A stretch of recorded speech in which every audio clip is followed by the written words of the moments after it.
Okay. So, hi, Elizabeth. Hi. I've been following you for a while on Instagram through your page, Menopause Dietplan, and I think people know roughly what I'm doing, but I would love if you could introduce me to what you're doing and what your goal was when you started that Instagram account. So the Instagram account is named for the book that I wrote with my friend and colleague of decades long friendship, Hillary Wright, who's also a registered dietitian. And we decided to write the book because when we were going through perimenopause, we kept asking each other questions like, is this happening to you? What do you think about doing this, from a dietary standpoint? And we had so many unanswered questions, and we had no good resource for our own questions. And we were healthcare professionals. So we said, okay, if there's nothing out there and we can't answer our own questions, then what about all the other women that are going through this? So that's how we decided to write the book. And then we also, on every social platform that we're on, also call it Menopause Dietplan, so that women know that plan is really the operative word there. Mhm. And we help women to make a plan, although sometimes you have to have a plan A, plan B, plan C kind of a thing, but how to be flexible and their eating and exercise routine so that they Mhm. feel their best.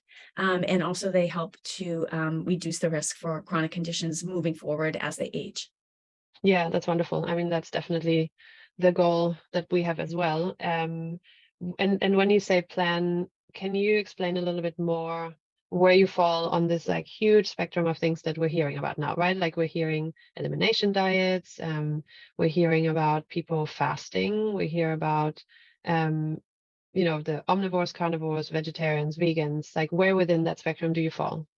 So we fall on in the moderation part of that spectrum. Because that's what the science says works the best. So everything that we say about, how you should eat, or how we suggest how you should eat during the menopause transition and afterwards, is rooted in credible research. It has nothing to do with eliminating certain nutrients or entire food groups or more than one food group. It doesn't have to do with excessive exercise. It doesn't have to do with anything that's kind of on that real extreme end of the spectrum. So we're not extremists at all. We're realists, and we know that you have to develop an eating style, a lifestyle for yourself that is going to work and that should be safe and beneficial for you. And safety is really our focus too, because in this time of life, in this stage of life of, really post menopause, after menopause occurs, um, it's really risky to go on these fad diets that eliminate nutrients and entire food groups. It's bad for your health. So it really distresses us when we see that. Yeah. Well, I mean, I knew that because I follow your content already, but I also find it just so refreshing to see that it's not just me. You have a big following now, which means that moderation is hopefully what people can relate to. Would you talk us through what that kind of plan looks like? I'm assuming there's some personalization, obviously, when you work with people more closely, but are there pillars or things that you would recommend someone Yeah, do? yes, you bring up two good points: pillars and personalization. Yeah. The pillars of a healthy eating plan at midlife and beyond is to get enough protein, and have that spread out during the day, to get enough foods that are rich in complex carbohydrates, which also have the vitamins and minerals that you need, to eat enough calories and to not starve yourself, whether it's for weight control or weight loss, to eat according to the body clock, the human body clock, which is really, to consume most of your calories earlier in the day, and to have a light dinner and to eat very sparingly after dinner, to work with the body, to get enough sleep, Hmm. to get enough exercise. And that is really a matter of deciding what's right for you in terms of what type of exercise you enjoy, but always with the idea that you need at least 2 sessions of strength training or resistance training exercise every week. And in terms of personalization, you can take everything that I just said, and if you want to eat an animal-free diet, you can still do all of that. If you want Yeah. to be a vegetarian that includes dairy foods and eggs, you can also do everything that I just said. So you can still have a very plant-forward, plant-based diet, Mhm. whether you want to include animal foods or not. So it's incredibly flexible. Yeah. I love that. Again, music to my ears. I'm originally from Germany, and we Germans eat a lot of their main meal, their warm meal at lunchtime, Mhm. and then they taper off. So in the evenings, Germans have what is referred to as Brotzeit, which is bread time, which is gluten, but it's centered around bread, and Mhm. then having fresh ingredients. In the winter, it's more soups. In the summer, it's more salads. Cut up vegetables, cold cuts, cheese, depending on. And a lot of people are also vegetarian or vegan now, but it's definitely a light meal where you pick and choose little things, and you eat that around 7 p.m. and then you taper off. So I've tried to live like that. And I lived in New York where you have dinner, and it's like, especially if you go out to dinner, you have the bread basket and then you have your big meal. And in your 20s and 30s, you eat late. So, you don't sit down for dinner until like 9 p.m. Um, so that leads me into my next question, which is there's a lot of things we get away with in our 20s and 30s, and then we reach our early 40s, and that doesn't necessarily result in the same things. And that's even for people that incorporate strength training and cardio.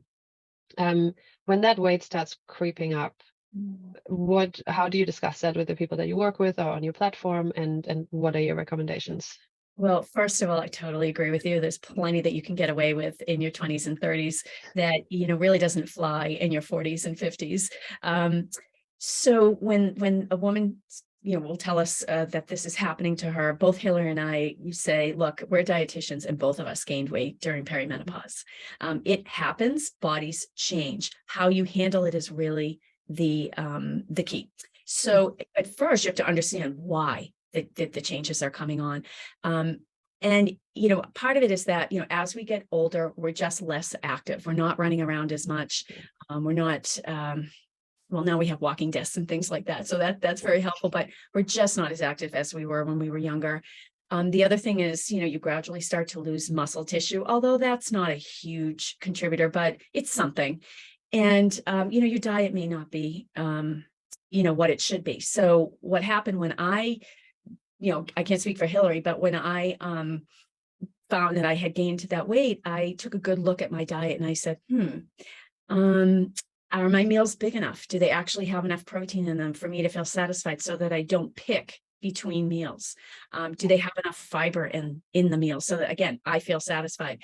And now at this point in my life, I basically eat 3 meals, which are pretty big compared to what I ate in my 20s. So you have to kind of roll with it. And that's really helped me. Now, but the other thing for me, and I tell this to women, you have to accept that your body is changing not only because of menopause, but because of age. So for women, we've got, losing estrogen, changing estrogen levels, and we've got age on top of it. So it happens to everybody. Your muscles aren't as tight as they used to be. Your skin isn't as tight as it used to be.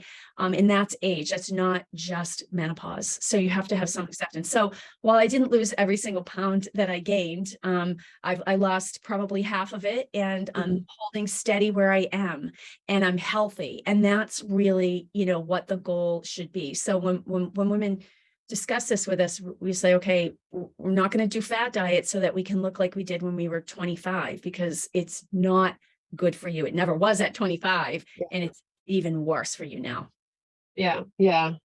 That I mean, it's really nice to hear that that everybody gained weight, and including you, but also I think it's very nice to hear that you can get on top of it Mhm. and maybe get closer to what an ideal weight is during this stage right now. Because I think, yeah, I mean, my personal difference in just on the scale, which I don't love, but if I look at the numbers from annual physicals in my 20s and now, we're talking a difference of 20 pounds. Mhm. But at the same time, if I look at how I feel in my clothes or how I move, or even how friends perceive me, they would never know. Mhm. And they go, I don't understand. Like I wouldn't know where to put that for you. So I think it's very much how we perceive it ourselves, whether we attach any value to the scale, and then how we deal with it. You touched on chronic conditions, and there's I almost feel that right now that we're talking more about perimenopause and menopause in the media, the three big D's are being thrown around. There's deficiency, disease, and disability. Oh But you no. use the word decline, which I think is much more what we're actually going through. Um, can you talk about fad diets, or just is there any, in your opinion, is there value in fasting? Is there value in IVF drips? What's the value in bone broth? We will just not go deeper into why we're talking about that, but it's definitely there. All these words that have been thrown around. There's talk of reversing aging, the chronological age versus biological age, or something like that. There's people, basically outsmarting death. Could you talk about that from your perspective as a dietitian? So much to unpack there. Yeah. I think I'll start with the aging thing. There Yeah. is no such thing as reverse aging. There's no such thing as stopping aging. You can Mhm. slow down the effects that are associated with aging. So, for example, aging is really, put in its simplest terms, when more cells die in your body than are rejuvenated. So when that happens in your bones, you might have weaker bones that lead to fracture, for example. And you just, it's a general slowing down of that process. It's the opposite, really, of what happens when you see, a child grow by leaps and bounds. Okay, so it's the opposite of that.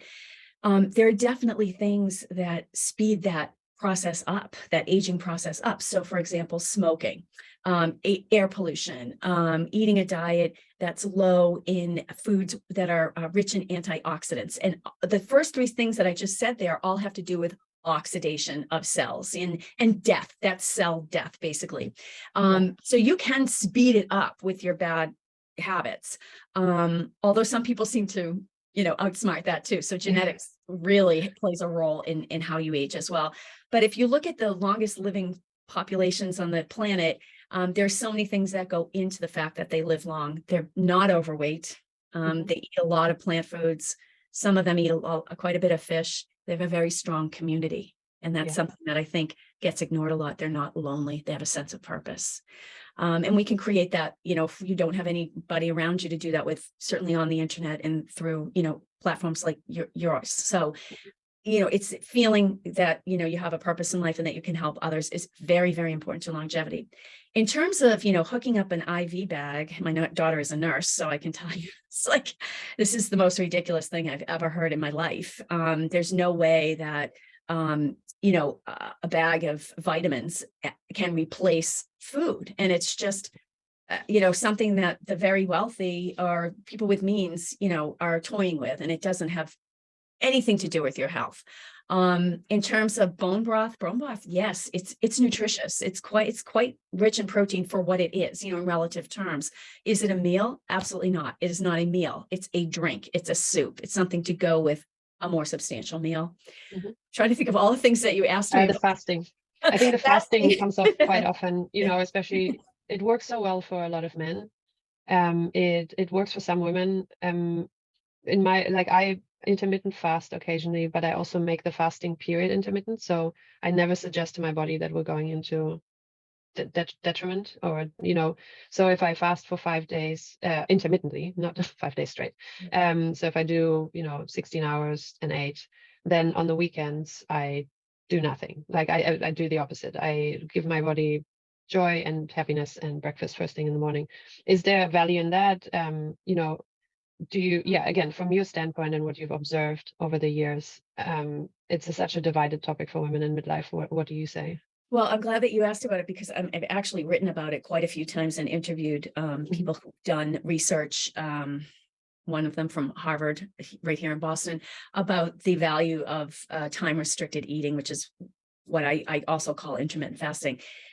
I'll give you the very top line. If you look at the research, and if you're just doing it for weight loss, the research says that just cutting back on your calories somewhat, 200, 300 calories a day, works just as well as intermittent fasting.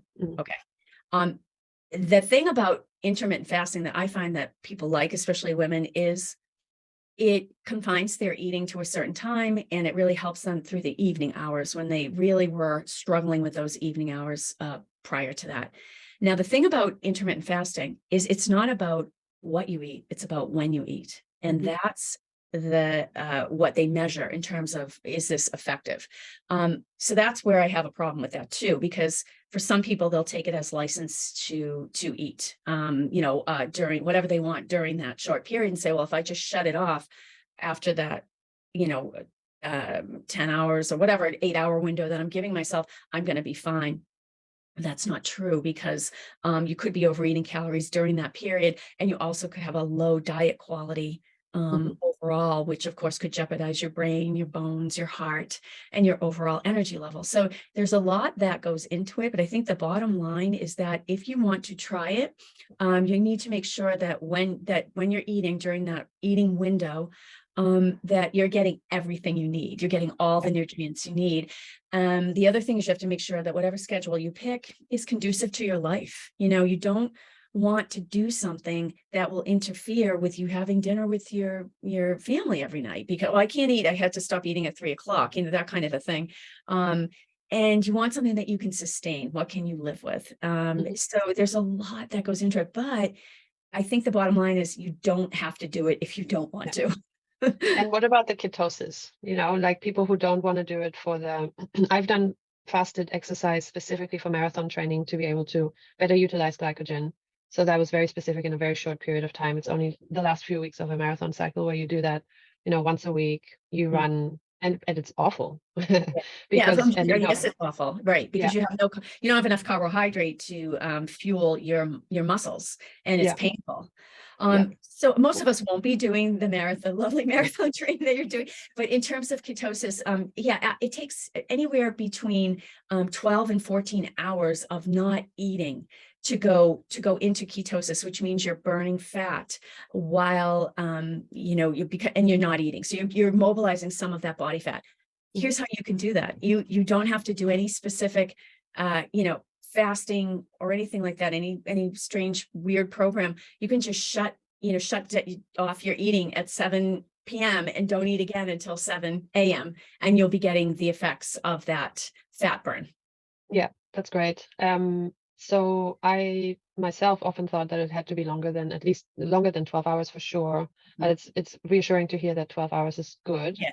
12 to 14, 14. It always depends on yeah, the person, but you have to have at least 12, probably yeah. more like 14. Yeah. I think a lot of people, like you said, they might do the fasting more to be able to stay in that adhere to that window. Mhm. But that leads me to the next thing, because then when we hear about how people break their fast, there's things like MCT oil, which I like. I've found that if I exercise, if I have coffee with MCT oil and then exercise, there is an output that I feel in terms of, I don't know, maybe I'm making this up, but my metabolism seems really revved up. And again, it's not something I can do often, but if I do a workout after that I have some power and some energy in the workout, and then I come out of it and I feel like I'm burning on more cylinders for the rest of the day. But what I wanted to lead into with the MCT oil is, could you talk us through where you think that we may not be getting enough of the vitamins and minerals we need from our diet, and where supplements make sense and which ones? Okay, so there are no increases in the suggested intakes for vitamins and minerals from age 40 to 50. There is 50 plus. So, but the problem is that with a lot of women is during that 40 to 50 year period, we're not getting enough calcium, vitamin D, B vitamins. I mean, you name it. You can name it depending on what you're not getting enough of in your diet. So, for example, if you've decided to eliminate grains because you think they have, inflammatory gluten in them, which they don't for most people, by the way, you won't be getting a whole bunch of B vitamins. And in the United Mhm. States, our grains are fortified. We add B vitamins and iron to them. So you won't be getting that either.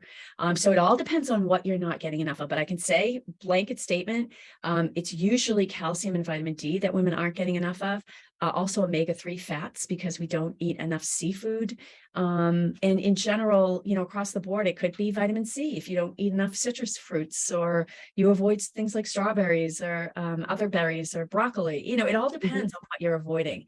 So I like to say in your 40s, you really need to take a hard look at what you're getting, what in terms of, are you getting enough of the recommended servings from each of the food groups every day. So for example, if it's calcium in the United States, it's 3 servings a day of high calcium foods. And if you're not getting those, then maybe you need a little bit of supplemental calcium Mhm. just to fill in that gap if it's a chronic thing. I find that vitamin D is very difficult to get, especially if you live in the northern part of any country.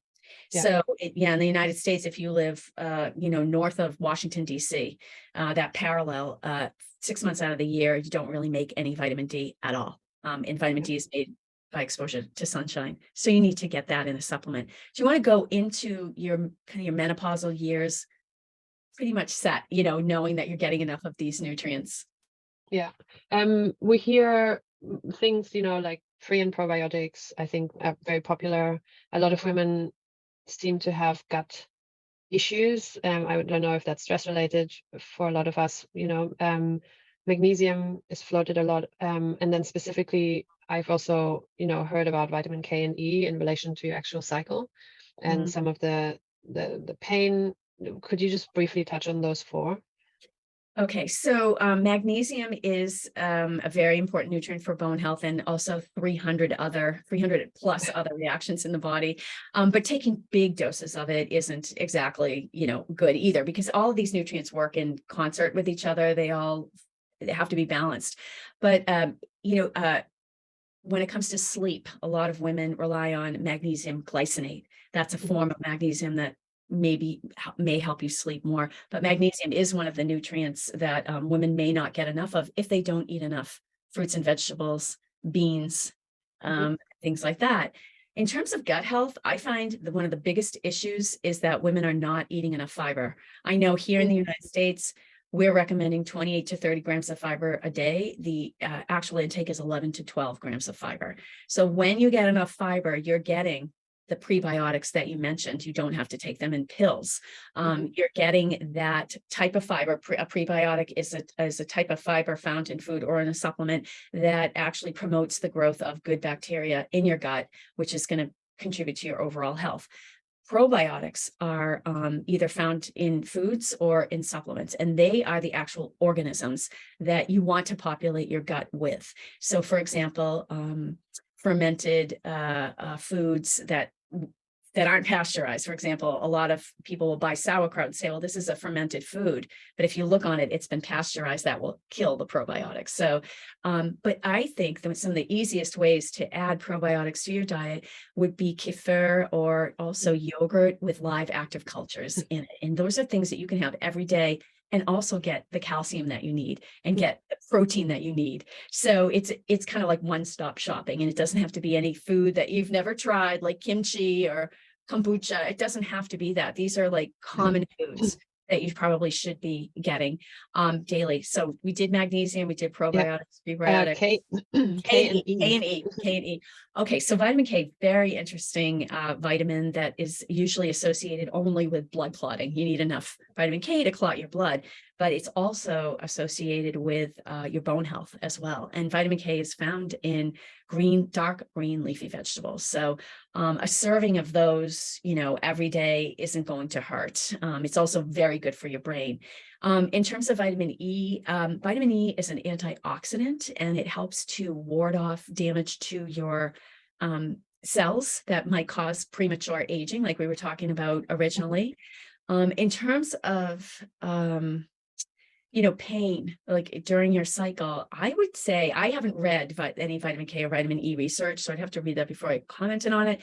But I think there's some research that says that, omega-3 fats may actually contribute to a lower to less pain, because they are very anti-inflammatory, and they actually promote the production of compounds that would calm inflammation, which may calm the pain. Okay, that's good. I I actually hadn't heard about the omega-3s. Sorry. Um, so I like that you generally want to steer women, into getting these things from their diet.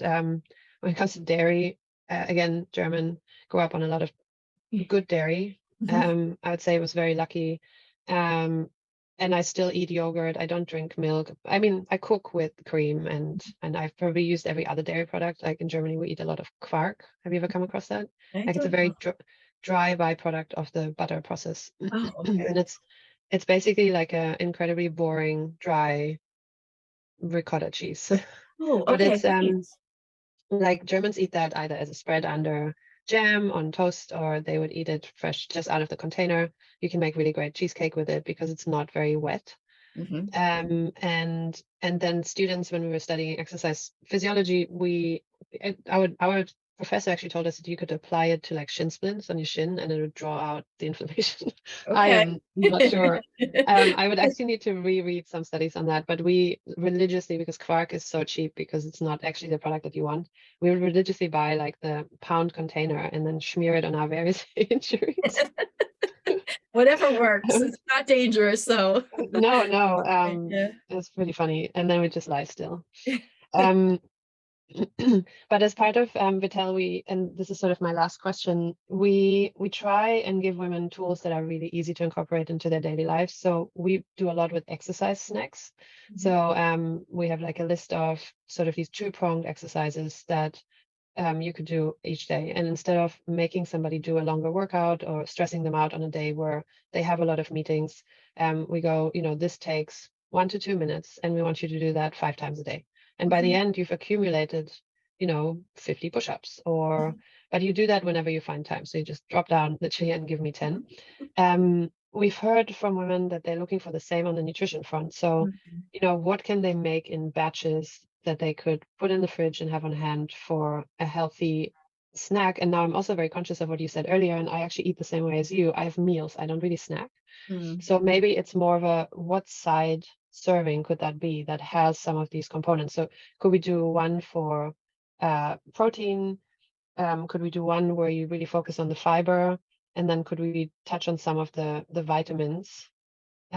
Also, again, being mindful that some of them might be a little harder to get by. So if vitamin D is just, I think American milk is fortified with vitamin D, Yes. but we'd probably need a big amount of that to make a change. So maybe we can just go Yeah. through, and I'll remind you of some of the ones as we go through. So for protein, what is your go-to for that? What is it, 30 grams of protein per meal? 25 to 30, 25? depends. Yeah. Yeah. Well, do you mean what foods would I have on hand? Mhm. That would be okay. So I always keep yogurt, and cottage cheese sounds a little bit like what you're talking about, the quark. Is that how you call it? Quark? Yeah, quark. But it's a little bit wetter. It's Yeah. very, very high in protein. So a cottage cheese. And how much of that would that be? What Okay. quantity would you have to eat? Okay. So, well, a lot. Those are things I usually snack on. Although I have a very quick lunch that I make, which is a piece of whole grain bread, toasted with half a cup of cottage cheese on it, and some seeds on the top, maybe sunflower seeds, and that's about 20 grams of protein right there. So. Usually you have to do a combination of things in order to get to that level of protein for a meal, and then I'll maybe throw something else in there, like an apple with peanut butter, so that I get closer to the 25 gram mark. But if it was a piece of chicken, it would be just maybe something the size of a deck of cards, cooked, or fish or meat. That is what you would probably need to have, at least maybe a little bit bigger, depending on how many grams of protein you needed at a meal. It's not really that difficult. Here, we package tuna fish in 5-ounce cans. When you drain it, it's 4 ounces. So I'll eat an entire can of tuna fish, let's say, for lunch. And how much protein is that? That would be 28 grams. So you're good. And what about our vegans? Okay. So for vegans, I love, tofu, tempeh is particularly high. Edamame, I think a quarter cup of edamame has 13 grams of protein in it, which is a lot. Wow. Amazing. Amazing. And so I'm big on those things. Yeah. So when you say vegetarian, you mean vegan, right? Because you wouldn't be doing no, vegetarian, I figure can do the cottage cheese, but then vegans, right, you can do the cottage cheese, and maybe you can do eggs as well. So like with eggs, it's tough to get 30 grams of protein or 25 grams of protein from eggs. So what I do is I'll use 2 eggs and then take cottage cheese and put that in the pan and warm that up. So maybe a quarter cup of that or half a cup of that, and add those things together. Then you get the benefits of the eggs, which of course are many, and you get the protein. Yeah, that's great. So the next one, because you mentioned B vitamins. Yes. How do we add those? Well, B vitamins are found in a variety of foods. They're found in grains, but they're also found in animal foods. So if you're not eating animal foods, you definitely need to take a supplement, possibly a multivitamin, especially if you're not getting enough, especially if you're not having any animal foods. Vitamin B12 is going to be an issue, because It's only found in animal foods. The other B vitamins are found in animal and plant foods. Oh, okay. Yes, yeah, you have to be really, really careful because you can What get about nutritional yeast? nutritional yeast is good, Is but again, that you have to make sure no that you're B12? having, it has B12. It has Okay. Yeah. it has B12 in it. But you have to make sure that you're having enough of the nutritional yeast if you're relying just on that for your vitamin B12. I think if you're vegan, taking a multivitamin is always a good idea because iron is going to be difficult to get. And if you still have your period, all during your 40s, you could really not feel so good because of iron deficiency anemia. Yeah. Okay. So B12. So we said that's so if we give just an example for breakfast, for example, which I would imagine is probably an area like what, yeah. So what kind of food would you recommend for B vitamins for breakfast? I think cereals. Yeah.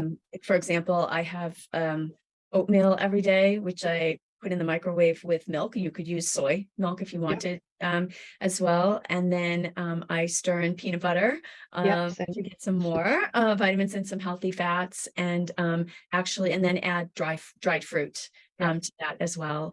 So you're getting a real mixture there of your B vitamins, but also your fiber and protein as well. So you really want to kind of look at meals as, how do I put things together to get, what I need? And I think with the B vitamins, it really is a wide variety of foods that you need to be eating to get enough. Okay. What about the omega-3s? Because that's a bit more tricky, isn't it? Well, You get enough. yes and no. I mean, if you're eating fish, like fattier fish, cold water fish, at least 2 times a week, you're probably getting omega-3 fats. If you are vegan or if you don't eat fish because you don't like it or you're allergic, you need to take a supplement. And the reason why you need that is because the body cannot make the type of omega-3 fats that are found in seafood from another type of omega-3 fats that are found only in plant foods. So you need to have the preformed, it's called DHA and EPA, 2 different kinds of omega-3 fats for your brain, your vision, your heart health. Very, very important. Also the anti-inflammatory. There is an omega-3 fats in plant foods. So in flaxseed, in things like that. It doesn't convert over to the EPA and the DHA. The conversion rate is very poor. So you won't be making very much of the preformed preferred types of omega-3 fats from the plant omega-3s, but yet they're still important in their own right. Yeah, that's really helpful because I think sometimes the in is not what we get out of it, and it's good to know, especially for some of these vitamins and minerals and fats, where it's not as straightforward. I think I heard the same thing about amino acids when you get them from plant-based foods first. Isn't there a combination you have to do, for example, for beans and a carbohydrate? So plant foods and animal foods both contain amino acids. The trick is to get enough essential amino acids from your food. And essential amino acids are the amino acids your body cannot make and must get from food. So in plant foods, there's very few plant foods that have all of the essential amino acids. That's why animal foods are always held up as the gold standard of protein quality. So something like rice will be deficient in 1 or 2 of the amino acids that beans are particularly high in. And when you combine them, you can say, oh, I'm getting the essential amino acids. However, it all depends on, eating a wide variety of plant foods that complement each other and making sure you get enough of them if you're vegan. Okay. And then we said, you had touched on vitamin K and E, leafy greens, vitamin E. If we're talking antioxidants, is that something we would get from berries? Vitamin E, antioxidants. Yes. Oh, yes. You will be getting that from berries. Absolutely. In fact, berries are powerhouses of antioxidants, but so are all fruits and vegetables. I mean, I'm just a big fan of all of them. But if you want if you're just kind of restricted in, what you like and you really love berries, I would say eat a cup of berries every day and, it'll really be beneficial. Okay, so then I have 2 last questions within this round. One is, what do you have on hand in the fridge at all times when it comes to, do you prep food? Like, what do you don't?